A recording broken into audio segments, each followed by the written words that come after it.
Arpenter tous les jours ces collines en quête d'eau est une tâche quotidienne pour ces femmes éthiopiennes.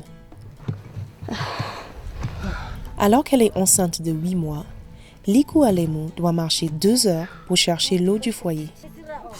Les disputes éclatent souvent autour de ce puits, pourtant petit et boueux. Liku sait qu'elle doit y arriver de bonne heure pour espérer revenir avec le précieux liquide. Nous allons chercher l'eau ensemble avec ma belle-mère. Elle est vieille et je suis enceinte. Si je la laisse y aller toute seule, elle n'aura rien car la compétition est acharnée au puits. Et si j'y vais toute seule, dans mon état, je ne peux pas porter tous ces jerrycans. Donc, nous y allons ensemble. Plus au sud, la même histoire se répète. Ces femmes ne se déplacent qu'en groupe. Il serait trop imprudent de marcher seul dans ces champs où des attaques se sont déjà produites. En Afrique, ce sont les femmes et les filles qui sont chargées de trouver d'eau pour les foyers. De ce fait, elles ratent les opportunités de se scolariser ou d'exercer une activité. Nous avons beaucoup de problèmes d'eau. À la saison des pluies, c'est encore pire. Les villageois et le bétail rendent l'eau impropre en amont. La rivière est loin et je dois y aller avec mon enfant. Mais il n'y a pas d'autre endroit et pas d'autre choix que d'utiliser cette eau. L'Éthiopie n'est pas un cas isolé. Dans les zones rurales du Sénégal, les centres de santé ne peuvent pas fonctionner faute d'eau. Un défaut de planification que déplore Ngome Sao, accompagné de son petit-fils. C'est à cause du manque d'eau que le centre ne peut pas fonctionner. Il est fermé alors que nous avons besoin d'aide. Vous voyez vous-même, c'est fermé. Lorsqu'une femme doit accoucher, elle ne peut pas le faire ici alors qu'il n'y a qu'un centre de soins, mais il n'y a pas d'eau. Dans le village voisin, la famille d'Ngome a faim. Il n'y aura pas de déjeuner aujourd'hui. La nourriture est pourtant là, mais il n'y a pas d'eau pour la préparer. C'est là où on stocke l'eau, mais il n'y en a pas. J'ai envoyé ma petite fille Trendo au village de Gandé tôt ce matin et elle n'est pas encore revenue. Mais voilà enfin sa petite fille. La charrette est un bon présage. Elle a pu acheter de l'eau. Le soulagement se lit sur les visages.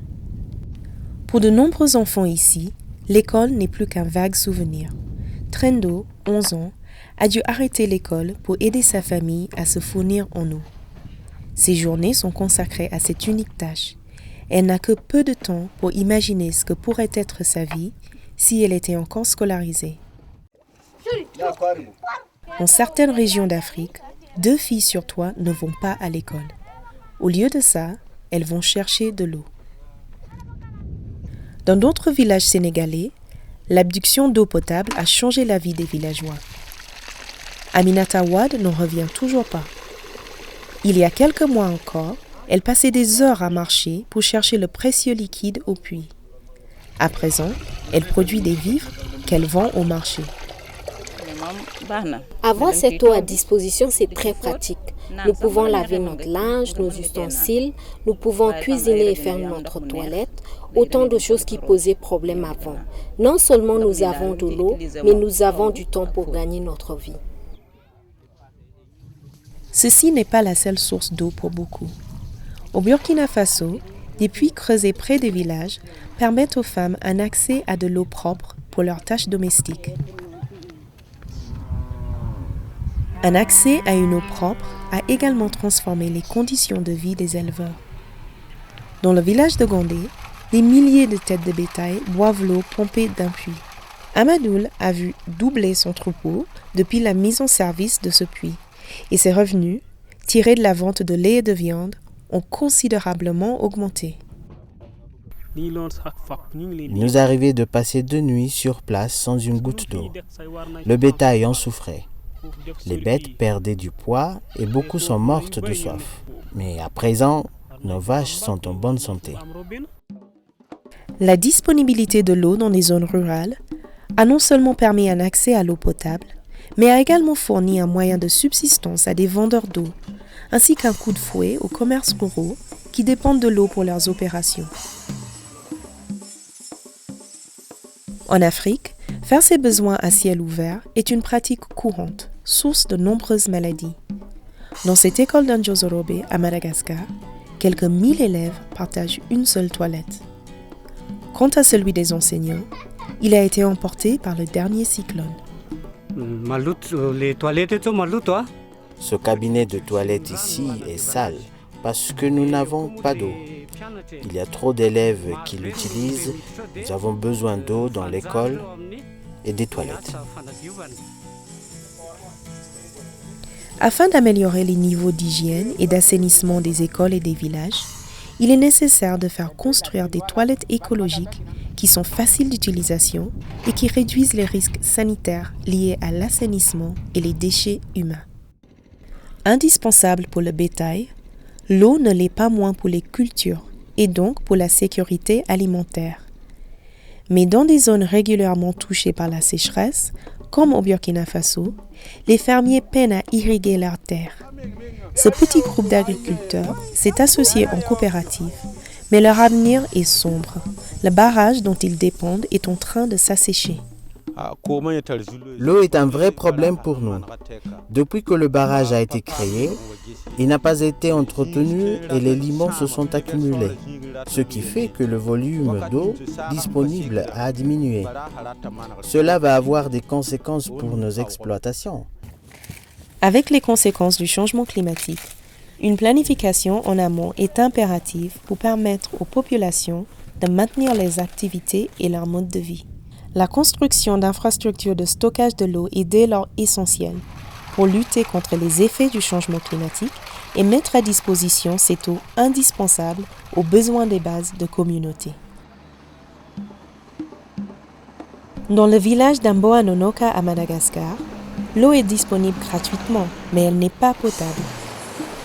Les habitants doivent marcher 1 heure pour puiser une eau de source dévalant la colline. Razaka Swavina cultive du riz sur son exploitation de 40 hectares. Mais la prochaine récolte sera maigre comparée aux années précédentes.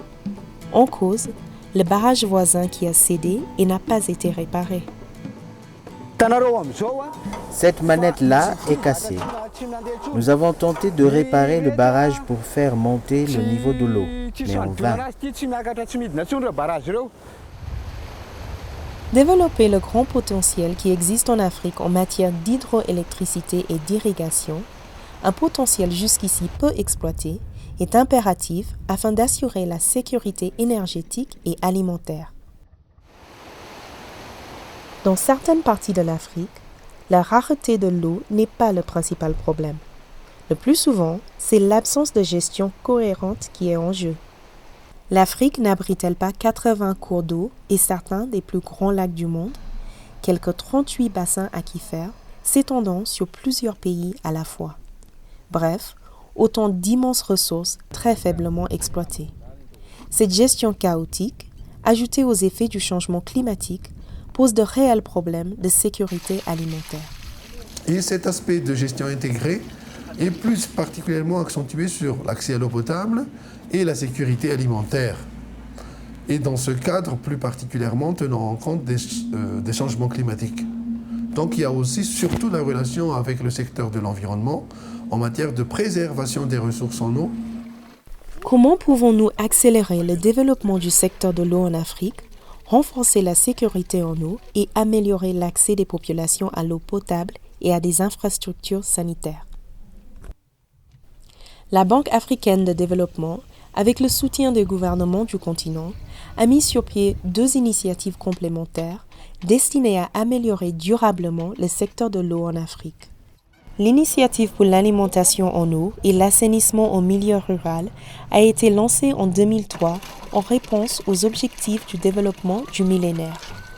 Elle a pour objectif d'encourager et faciliter les investissements durables dans les secteurs de l'approvisionnement en eau et les infrastructures sanitaires en Afrique rurale d'ici 2025.